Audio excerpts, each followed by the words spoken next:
बोलो जयकारा बोल मेरे श्री गुरु महाराज की जय।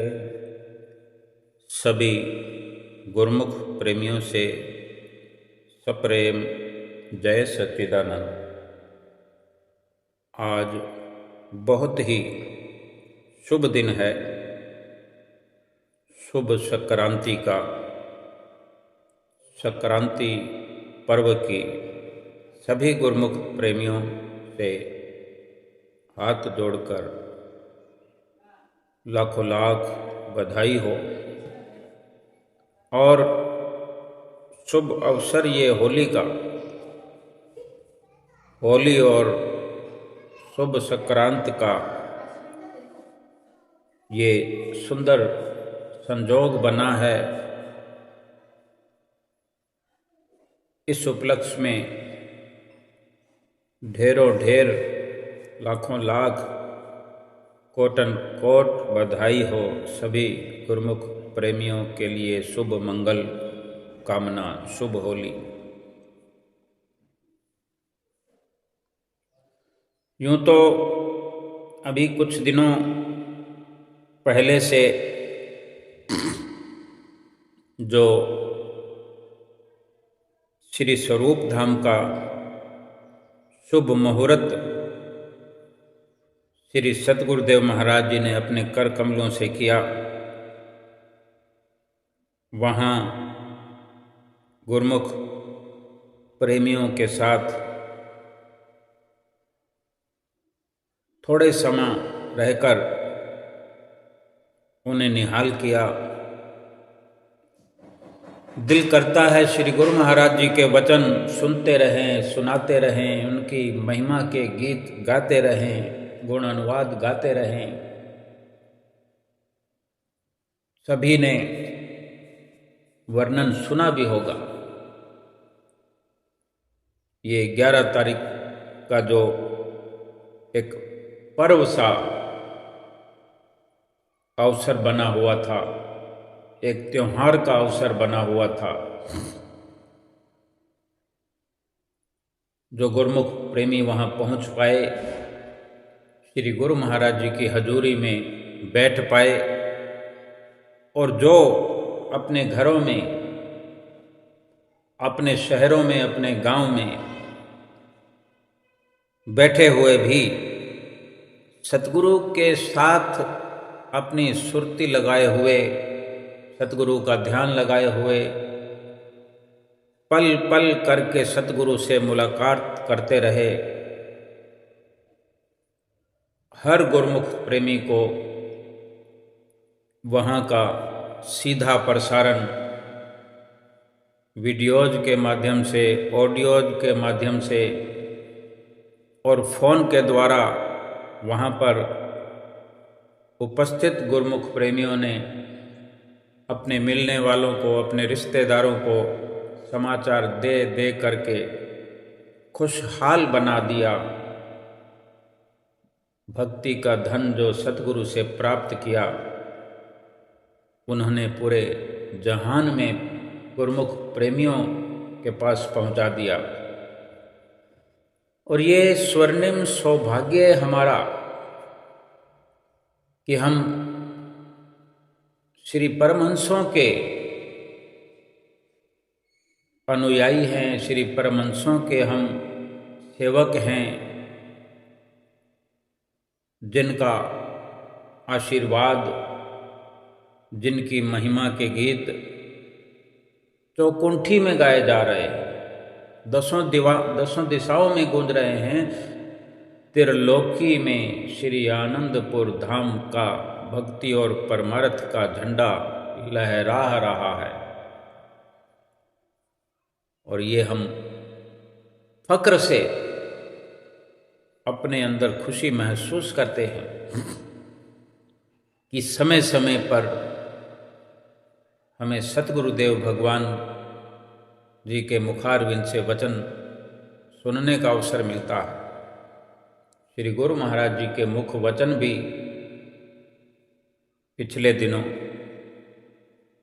11 तारीख वाले वचन 12 तारीख को ऑडियो के द्वारा सुनाए गए, फिर से उन वचनों को आज हम दोहराते हैं, सुनते हैं, सुनाते हैं। और फिर से आज शुभ संक्रांति के इस शुभ दिन पर ये नई एक संकल्पिक शुरुआत करते हैं, संकल्प लेते हैं कि ये अवश्य हम श्री गुरु महाराज जी के वचनों की हम पालना का अपने आप से वादा करते हैं। श्री गुरु महाराज जी ने 11 मार्च को श्री स्वरूप धाम के शुभ मुहूर्त पर सुंदर वचन फरमाए इस प्रकार कि महापुरुषों की लीला, या यूं कहें कि उनके जितने भी कार्य होते हैं वाहिद सेवकों की भलाई के लिए, कल्याण के लिए ही होते हैं। यानी वाहिद जो शब्द यहाँ आता है, श्री गुरु महाराज जी ने, हुजूर गुरु महाराज जी ने फरमाया कि जितने भी महापुरुषों के कार्य होते हैं वाहिद यानी यकीनन सेवकों के लिए, केवल और केवल सेवकों के लिए, खासकर सेवकों के लिए ही, उनकी भलाई के लिए ही, कल्याण के लिए ही होते हैं। किसी भी एक शब्द के द्वारा हमें श्री गुरु महाराज जी इतनी गहराई में उतार देते हैं, शब्दों की गहराई इतनी होती है कि अगर हम उतरना चाहें तो उन वचनों की गहराई का अनुभव भी हमें श्री गुरु महाराज जी करा देते हैं। ऐसे ऐसे शब्दों का चुनाव करते हैं, समझने वाले समझते हैं और जो समझना चाहे वो भली भांति बड़ी आसानी से समझ सकता है कि गुरु महाराज जी क्यों इतने शब्दों में, जनरल शब्दों में कुछ शब्द ऐसे फरमाते हैं कि ऐसा महसूस होता है कि यहाँ पर जोर दिया गया है कि श्री गुरु महाराज जी ने जो ये 2 लाइनों के अंदर इतनी गहराई भरी कि महापुरुषों के जितने भी कार्य होते हैं वाहिद सेवकों की भलाई के लिए, कल्याण के लिए होते हैं। हम गहराई से समझ सकते हैं कि केवल और केवल महापुरुष सेवकों के लिए ही संसार में आते हैं, सेवकों के लिए रचना रचाते हैं, सेवकों को अपने साथ ले जाने का मिशन लेकर ही संसार में आते हैं। श्री गुरु महाराज जी ने फरमाया कि आप देख रहे हैं कि श्री आनंदपुर दरबार की रचना कितनी बढ़ गई है, क्या से क्या बन गया है। ये सब क्या है? ये हमारे श्री 108 श्री परमहंस दयाल जी श्री प्रथम पातशाही जी महाराज की लीला है, उनकी महिमा है।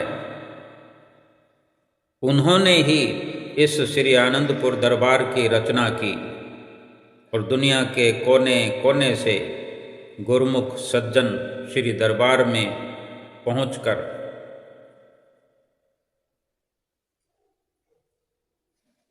दुनिया के कोने कोने से गुरुमुख सज्जन श्री दरबार में पहुंचकर भक्ति का लाभ प्राप्त कर रहे हैं। यहाँ फिर विचार करने की बात है कि दुनिया के कोने कोने से, यानी यकीनन हमें ये मानना चाहिए, समझना चाहिए कि दुनिया के कोने कोने में श्री परमहंसों की महिमा के गीत गाए जा रहे हैं।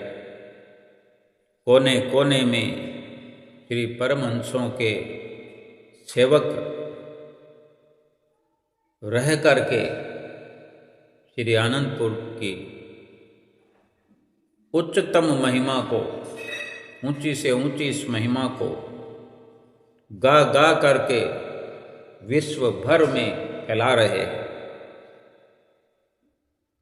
और गुरुमुख प्रेमी उस दिन भी जो शुभ मुहूर्त के दिन कहाँ कहाँ से पहुँचे, सोचो, चाहे एक शहर से चंद लोग गए हों, कहीं से कोई एक गया हो, या कहीं किसी एक प्रांत से गया हो, एक राज्य से गया हो, लेकिन वो वहाँ से जो श्री गुरु महाराज जी का आशीर्वाद प्राप्त करके, श्री गुरु महाराज जी के दर्शनों का अमृत रसपान करके और श्री गुरु महाराज जी के सानिध्य का एक स्वर्णिम नज़ारा अपने भीतर जो संजो करके अपने घर को पहुंचता है, अपने गांव को जाता है, अपने देश को जाता है, या विदेश से जो आया है वो अपने विदेश जाता है। सोचो उस वाइब्रेशन को, उस विचारधारा को कितनी प्रकार से वहाँ पर गुरुमुख जनों तक पहुँचाता है। भक्ति की खुशबू को अपने साथ लिए हुए जहाँ जहाँ से गुजरता है वहाँ से महक वो भक्ति की फैलाता हुआ चला जाता है। सोचो अगर एक फूल का बगीचा जो एक जगह से दूसरी जगह तो नहीं जा सकता, लेकिन वहाँ उस बागीचे के संपर्क में आने वाले लोग किस प्रकार महकते हुए गुलशन से स्वयं महक जाते हैं, फिर उसकी तारीफ करने के लिए उनके पास अपार ढेर सारे शब्द अपने अंदर एकत्र हो जाते हैं। लेकिन ये भक्ति की खुशबू ऐसी है कि हर कोई इंसान अपने भीतर लिए हुए सतगुरु की महिमा का गुणगान करते हुए जन जन को महकाते चले जाते हैं। श्री गुरु महाराज जी ने फरमाया कि गुरुमुखो, वक्त वक्त पर महापुरुष प्रकट होते हैं। वक्त वक्त पर महापुरुष प्रकट होकर अपने अपने समय में इस रचना को आगे से आगे बढ़ा रहे हैं। जो श्री गुरु महाराज ने फरमाया कि श्री आनंदपुर की रचना की जो आज विश्व में प्रसिद्धि है, ये महापुरुषों ने जो रचना रचाई है, फिर इसको समय समय पर, यानी पहले श्री परमहंस दयाल महाराज जी आए, फिर दूसरी पातशाही गुरु महाराज जी ने उस रचना को आगे बढ़ाया, फिर श्री तीसरी पातशाही गुरु महाराज जी ने इस रचना को आगे बढ़ाते हुए चतुर्थ पातशाही गुरु महाराज जी ने फिर भक्ति और परमार्थ का ये कार्य अपने जिम्मे में लेते हुए श्री परमहंस दयाल महाराज जी की मौज को साकार करते हुए, और फिर पंचम पातशाही गुरु महाराज जी ने, और आज हुजूर छठी पातशाही गुरु महाराज जी इस रचना को आगे से आगे बढ़ा रहे हैं। और इसी के माध्यम से श्री गुरु महाराज जी ने फरमाया कि जैसे आज इस महान तीर्थ जो हमारे श्री द्वितीय पातशाही जी महाराज की तपोभूमि है, जो मुहूर्त हुआ, उसके बारे में विशेषकर श्री गुरु महाराज ने फरमाया कि ऐसे ही दूसरी पातशाही गुरु महाराज जी ने यहाँ पर कितना समय रहकर तप किया, और ये तपोभूमि इसका नाम पड़ गया कि दूसरी पातशाही गुरु महाराज जी ने काफ़ी समय तक यहाँ रहकर तप किया, साधना की, और उन्हीं की बदौलत इस तीर्थ का नाम श्री स्वरूप धाम रखा गया है। हमारे दूसरी पातशाही गुरु महाराज जी का शुभ नाम श्री श्री 108 श्री स्वरूपानंद जी महाराज, जैसा कि ग्रंथों में वर्णन है, हम पढ़ा करते हैं, सुना करते हैं। फिर से हुजूर गुरु महाराज जी ने श्री दूसरी पातशाही गुरु महाराज जी का जो ये इस तीर्थ का, इस तपोभूमि का नाम जो है वो श्री गुरु महाराज जी के नाम से जुड़ा हुआ रखा है कि इसी की बदौलत इस तीर्थ का नाम श्री स्वरूप धाम रखा गया है। यानी तीर्थ भी फरमा दिया है कि ये एक और तीर्थ जो आज इस दुनिया में प्रसिद्ध होने चला है। श्री गुरु महाराज जी ने शुभ मुहूर्त करके ये रास्ता खोल दिया है स्नान का कि भक्ति और परमार्थ का यहाँ जो भी स्नान किया करेगा वो 68 तीर्थों का पुण्य प्राप्त करेगा। श्री गुरु महाराज ने फरमाया कि इसका शुभ मुहूर्त जो आज हुआ है ये हमारे श्री द्वितीय पातशाही जी महाराज की एक यादगार है। यहाँ नीचे जो गुफा है वहाँ पर विराजमान होकर उन्होंने तप किया। वहाँ जो तपोभूमि है वो कुछ सीढ़ियाँ बनी हुई हैं। दूसरी पातशाही गुरु महाराज जी ने गुफानुमा जमीन के अंदर ये अपने वहाँ पर भजन अभ्यास के लिए, तप के लिए ये स्थान सुनिश्चित किया। और अभी देखने में अगर उसका वर्णन थोड़ा सा करें तो कुछ सीढ़ियाँ बनी हुई है, सीढ़ियों से उतर कर नीचे थोड़ी सी जगह जहाँ अब तपोभूमि के नाम से कुछ समझने के लिए जैसे कुछ निशान छोड़ दिया जाता है। जैसे श्री गुरु महाराज जी के श्री आनंद शांति कुंज के नाम से जैसे हम समझ जाते हैं कि ये पंचम पातशाही गुरु महाराज जी का समाधि स्थल है, ये तपोभूमि है, दूसरी पातशाही गुरु महाराज जी इन्होंने यहाँ तप किया। तो ये यादें हमारे जीवन में कितना महत्व रखती हैं। हम कहीं भी बैठे हों, जिन्होंने यहाँ पहुँच कर के तपोभूमि के दर्शन किए, श्री स्वरूप धाम में आकर के ये सुंदर नज़ारा देखा, वो कोई जीवन भर उस नज़ारे को भुला नहीं पाएगा। और अगर फिर से बार बार अवसर पा कर के वहाँ पहुँचने की चेष्टा करेगा, कोशिश करेगा, तो सोचो वो यादगार बढ़ती रहेगी अपने हृदय में, अपने दिल में, बल्कि अपने रोम रोम में। श्री परमहंसों की यादें इस प्रकार बढ़ती रहती है। उठते बैठते गुरुमुख प्रेमी कभी श्री परमहंस दयाल महाराज जी की याद कर रहा होता है, कभी दूसरी पातशाही गुरु महाराज जी को याद कर रहा होता है, कभी तीसरी पातशाही गुरु महाराज जी को। जैसे अभी शुभ पर्व वैसाखी का आ रहा है तो तीसरी पातशाही गुरु महाराज जी का शुभ जन्म दिवस इस पर्व से जुड़ा हुआ है। और इसके बाद में 2 जून का भंडारा जो श्री प्रयाग धाम में मनाया जाता है, चौथी पातशाही गुरु महाराज जी की यादें जुड़ी हैं। और पंचम पातशाही गुरु महाराज जी का शुभ जन्म दिवस आता है, या अक्टूबर के माह में श्री पंचम पातशाही गुरु महाराज जी की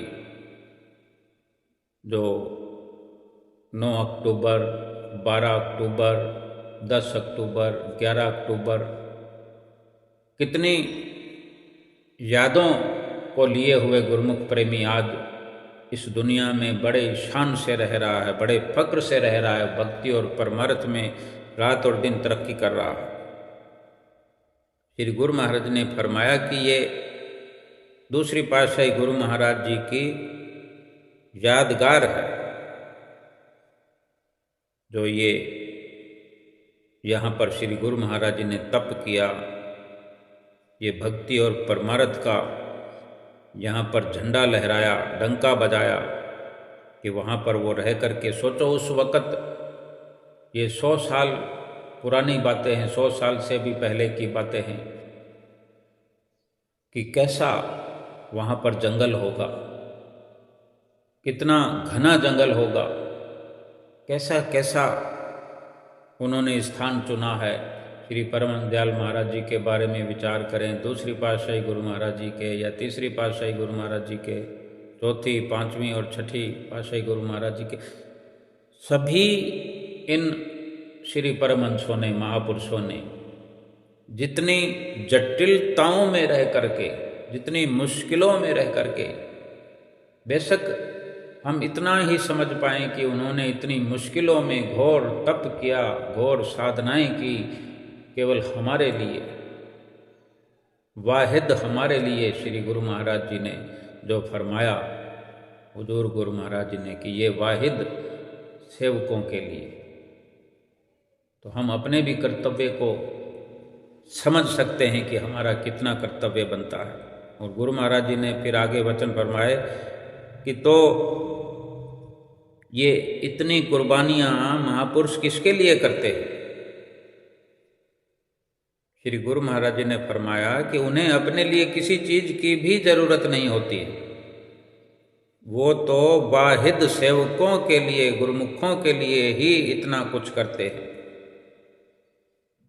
क्योंकि महापुरुष चाहते हैं कि गुरुमुखों का उद्धार हो, सेवकों का उद्धार हो। चाहे गुरुमुख जन दुनिया में रहें, बेशक दुनिया में रहें, मना नहीं है, लेकिन उनको पता होना चाहिए कि संसार में वो इसीलिए आए हैं कि वे नाम का सुमरन करें, नाम को जपें, भक्ति की कमाई करें, और यह राज महापुरुष ही उन्हें बताते हैं। महापुरुष तो संसार में सेवकों, गुरुमुखों के उद्धार के लिए ही अवतरित होते हैं। गुरुमुखों की सुविधा के लिए ही महापुरुष जगह जगह ऐसे सुंदर सत्संग भवनों का निर्माण कराते हैं, जहां पहुंचकर गुरुमुख जन भक्ति का सच्चा लाभ प्राप्त कर सके। श्री गुरु महाराज जी कितना गद गद कंठ से लगातार श्री परमहंसों की महिमा का गुणगान करते रहे, कि ऐसे सुंदर सत्संग भवनों का निर्माण कराते हैं जहां गुरुमुख पहुंच करके भक्ति का सच्चा लाभ प्राप्त करते हैं और कर सकें। आप देख रहे हैं और विचार कर रहे होंगे कि हमारे श्री गुरु महाराज जी ने कितनी मेहनत करके इस जगह ये सुंदर सत्संग भवन बनाया है, जहाँ श्री गुरु महाराज जी ने तप किया, उस स्थान को इस रूप में उजागर कर दिया है। श्री गुरु महाराज जी ने सुंदर वचनों में गहराई से, राज से पर्दा उठा दिया कि इस स्थान को, यानी उस स्थान को, उस वक़्त को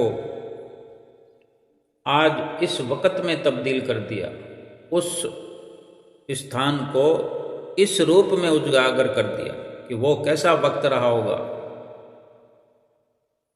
100 साल पहले तो आज हम चाहे कहीं किसी भी शहर में रहते हो, दिल्ली, बम्बई, कलकत्ता, लंदन, कनाडा, कहीं भी रहते हो, राजस्थान, पंजाब, किसी शहर से हों, अच्छे से अच्छे शहर से हों, महानगर से हों, वहाँ भी 100 साल पहले जंगल हुआ करते थे।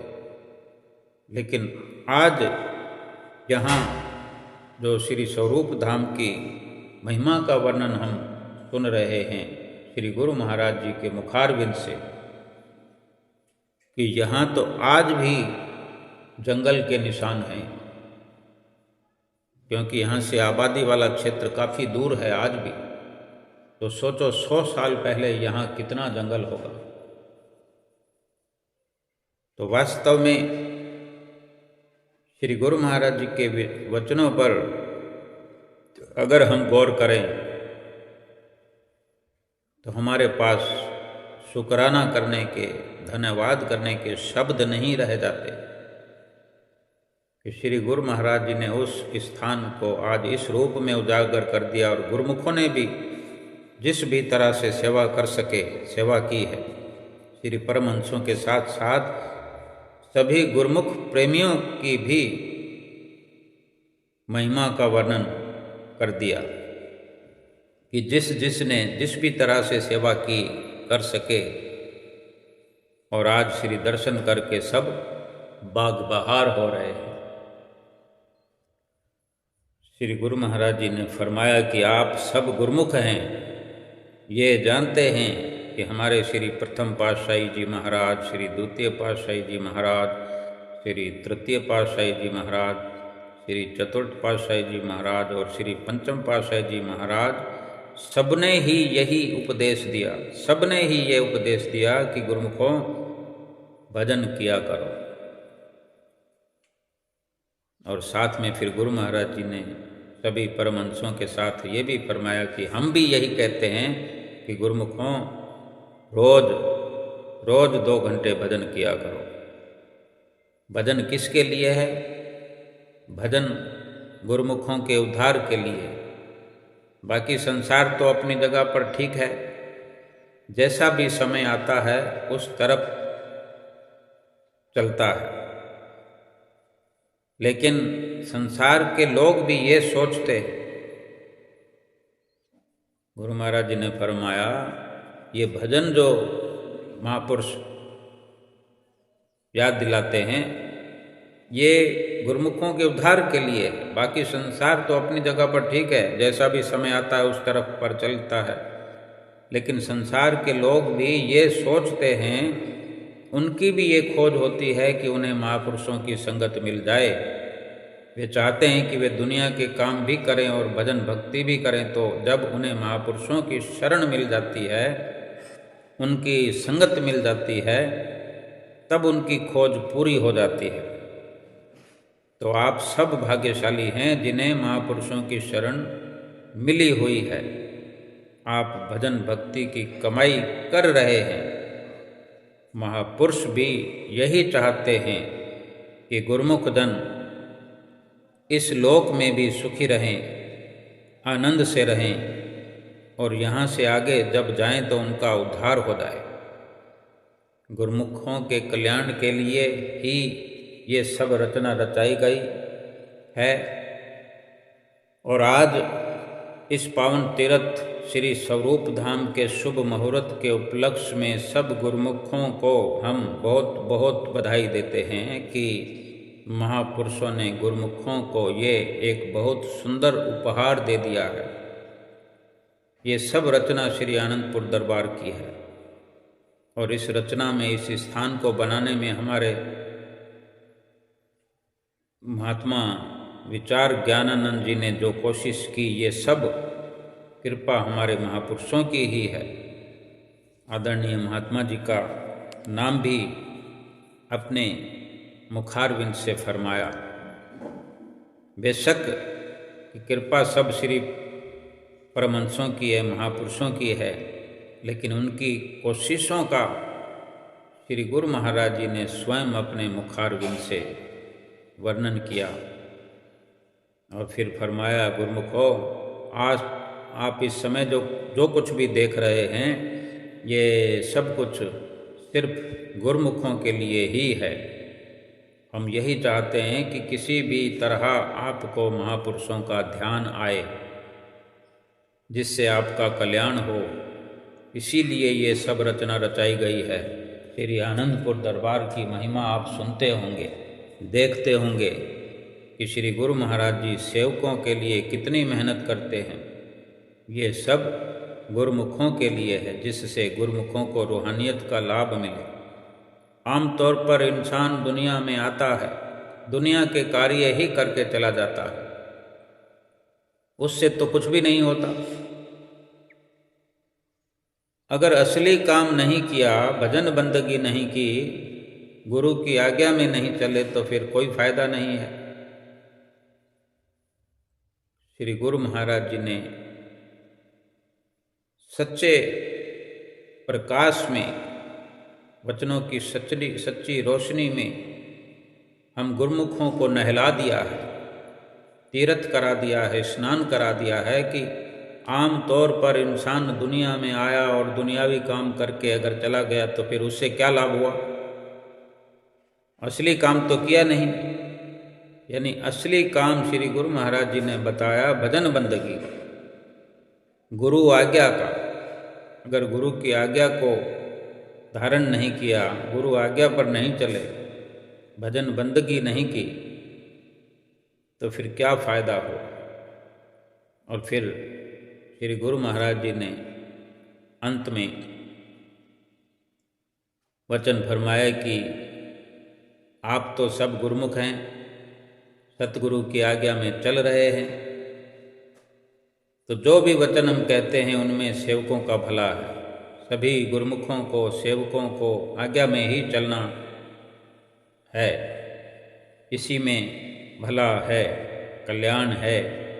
तो गुरुमुख जन महापुरुषों की लीला महिमा को जाने, श्री आज्ञा में चलते हुए अपना जन्म सफल करें और महापुरुषों की प्रसन्नता हासिल करें। इतने सुंदर वचन जो श्री गुरु महाराज जी ने फरमाए, हम ठीक से समझ पाएं, ठीक प्रकार से अमल कर पाएं, तो हमारे लिए ये जीवन सुखमय बन जाए, आनंदमय बन जाए। और श्री गुरु महाराज जी जो शुभ संक्रांति के दिन, आज के दिन श्री आनंदपुर दरबार में, जो वहाँ से श्री गुरु महाराज जी चले आए थे, दूसरे दिन श्री आनंदपुर में आगमन हुआ। कुछ दिनों के लिए श्री गुरु महाराज जी श्री आनंदपुर से प्रस्थान करते हुए ललितपुर के रास्ते ने, जो शिवपुरी के रास्ते ग्वालियर परम धाम से होते हुए श्री संत नगर में कुछ दिन रह करके श्री गुरु महाराज जी ने स्वरूप धाम पहुंचकर शुभ मुहूर्त किया। फिर वहाँ से प्रस्थान करते हुए फिर श्री आनंदपुर धाम में कृपा फरमाई और गुरुमुख प्रेमी श्री आनंदपुर में शुभ संक्रांति का अवसर प्राप्त करने के लिए, शुभ संक्रांति के दर्शनों के लिए श्री गुरु महाराज जी का इंतजार कर रहे थे। और श्री गुरु महाराज जी का शुभ आगमन हुआ परसों 12 तारीख को। तब गुरुमुख प्रेमी जो दूर दूर से चल कर आए थे, सभी अपने सतगुरुदेव महाराज जी के दर्शन करके खुशियाँ मना रहे थे। और आज जो ये शुभ संक्रांति का अवसर गुरुमुख प्रेमियों को मिला, शुभ होली का भी ये अवसर संजोग बना। सारा संसार आज होली मना रहा है, रंग गुलाल लगा रहा है, लेकिन यहाँ गुरुमुख प्रेमी जो हैं वो भक्ति के रंग में नहा रहे हैं, अपने मन को भक्ति के रंग से रंग रहे हैं।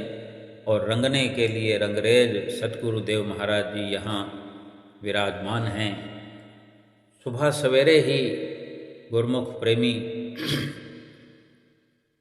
श्री मंदिर जी में पहुँचने के लिए एक लगन से और प्रेम से श्री आनंदपुर की सड़कों पर एक मेला सा लगा हुआ, गुरुमुख प्रेमी कतारों में, लाइनों में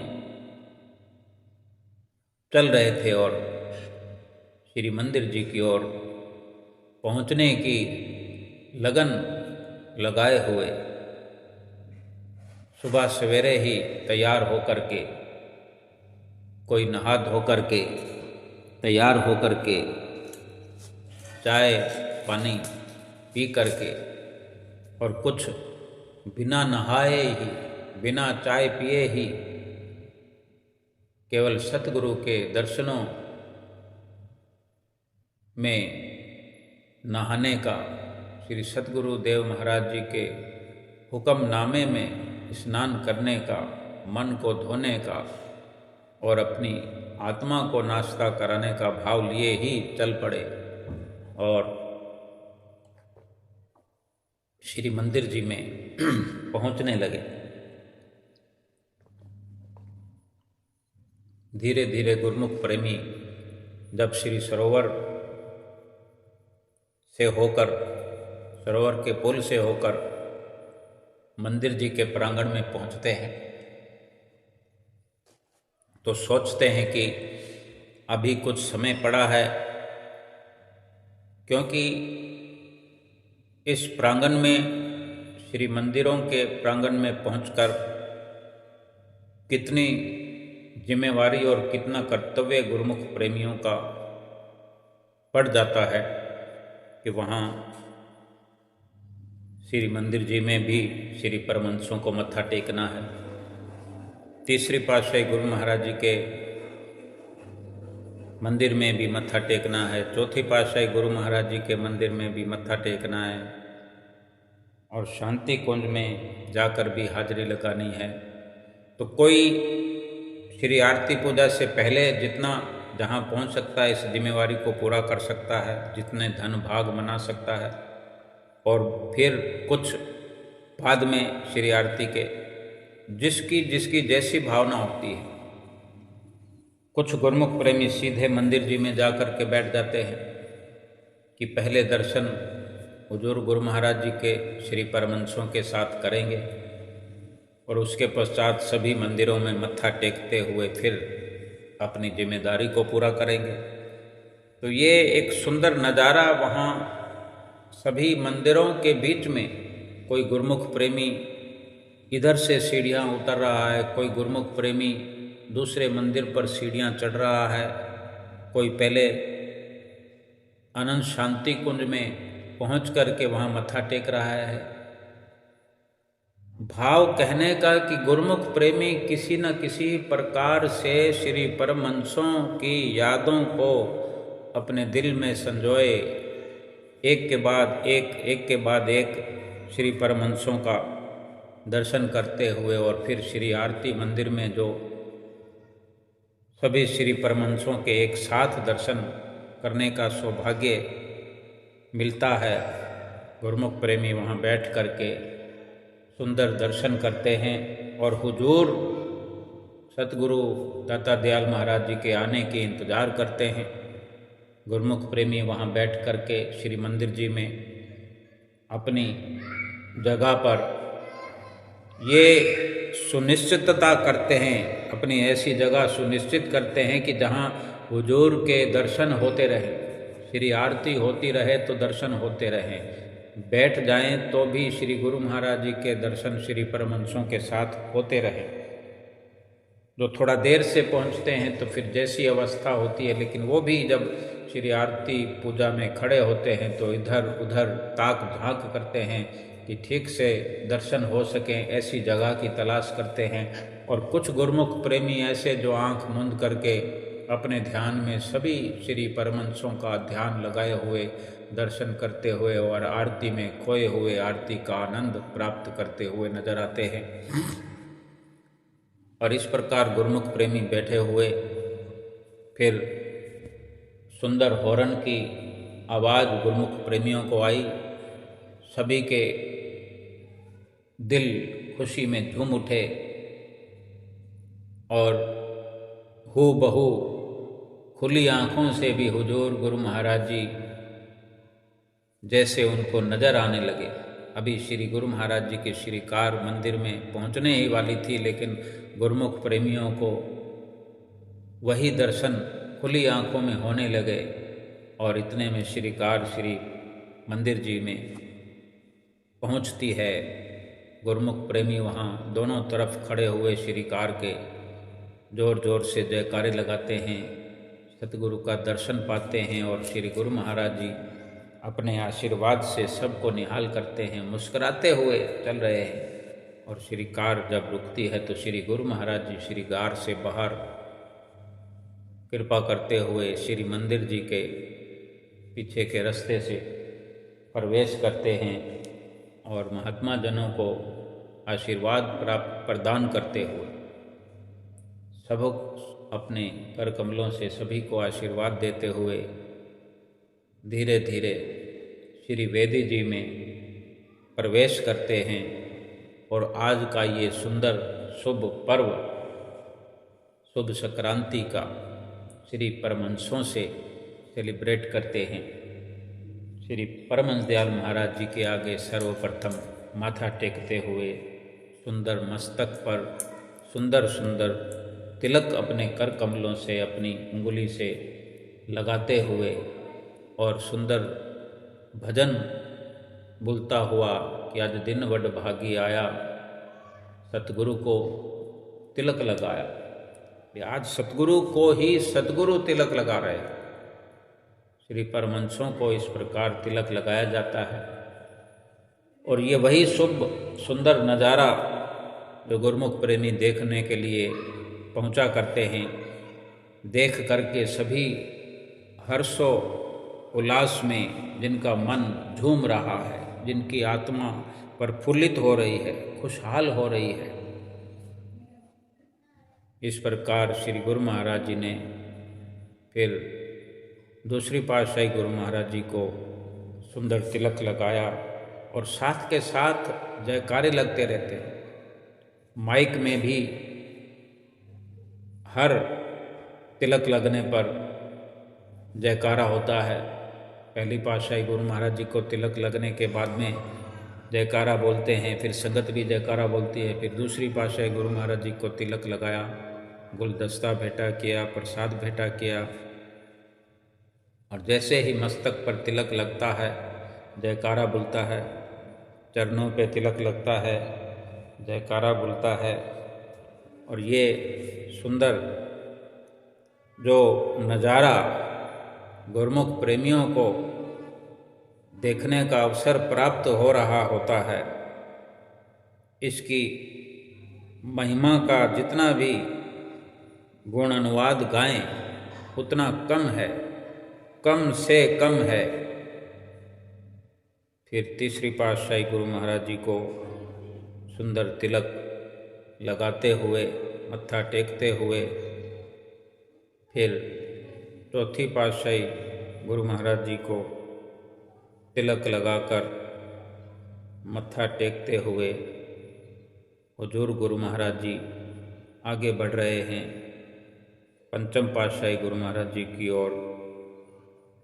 और सभी को, सभी श्री परमहंसों को सुंदर सुंदर तिलक लगाकर फिर आरती की थाली अपने कर कमलों में लेकर के घुमाते हैं और आरती की शुरुआत होती है।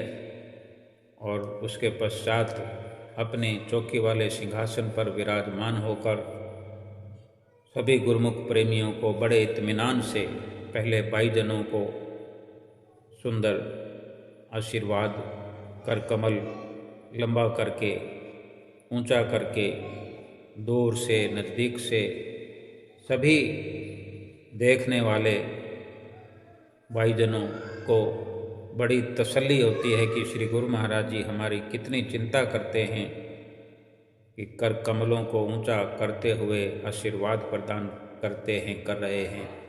फिर भक्तानियों को, फिर भक्तों को, और फिर भाईजनों के बाद, भक्तानियों के बाद भक्तजनों और महात्माओं का नंबर आता है। सभी को एक एक को गिन गिन करके, जैसे चुन चुन करके जैसे आशीर्वाद दे रहे हों, जिनकी हाजिरी अपने चरणों में लगा रहे हों। ये सुबह सवेरे का आज का सुंदर खुशियों से सराबोर करने वाला गुरमुखों को आनंद विभोर करने वाला नज़ारा श्री मंदिर जी का बड़ा प्यारा सब गुरुमुख प्रेमी अनुभव करते हैं और सुंदर सुंदर सत्संग भी साथ में श्री आरती पूजा के पश्चात जैसे 5 मिनट का मौन ध्यान भी, सुमरन भजन अभ्यास भी 5 मिनट का होने के बाद सत्संग का भी गुरुमुख प्रेमियों को लाभ प्राप्त होता है। हुक्मनामा भी श्री गुरु महाराज जी का गुरुमुख प्रेमियों को प्राप्त होता है कि जिस प्रकार 5 नियमों की पालना का संदेश दिया जाता है, ये 5 नियमों की पालना का अभ्यास भी श्री हुजूरी में कराया जाता है कि आरती पूजा हो गई, दर्शन हो गए, सेवा भी हो गई, सत्संग भी हो गया, सुमरन अभ्यास भी हो गया। यानी एक प्रकार से रोज का रोज उद्धार गुरुमुख प्रेमियों का श्री गुरु महाराज जी कर रहे हैं। और श्री आरती पूजा के समापन के पश्चात सुंदर भजन भक्तानियों की ओर से, भाईजनों की ओर से बोला जाता है। तब श्री गुरु महाराज जी सभी को आशीर्वाद देते हुए जब अपने सिंहासन से उतरकर आशीर्वाद देते हुए श्री परमहंसों को मत्था टेकते हुए सबको अधिक अधिक आशीर्वादों की बरसात करते हुए श्री वेदी से बाहर कृपा करते हैं और बाहर भी महात्मा जनों को आशीर्वाद देते हुए उसी रास्ते से बाहर श्री कार में विराजमान होकर और अधिक सारी की सारी भीड़ एक बार बाहर मंदिर जी से आकर के श्री कार में श्री गुरु महाराज जी को विराजमान होते हुए और श्री कार को प्रस्थान होते हुए देखने के लिए भीड़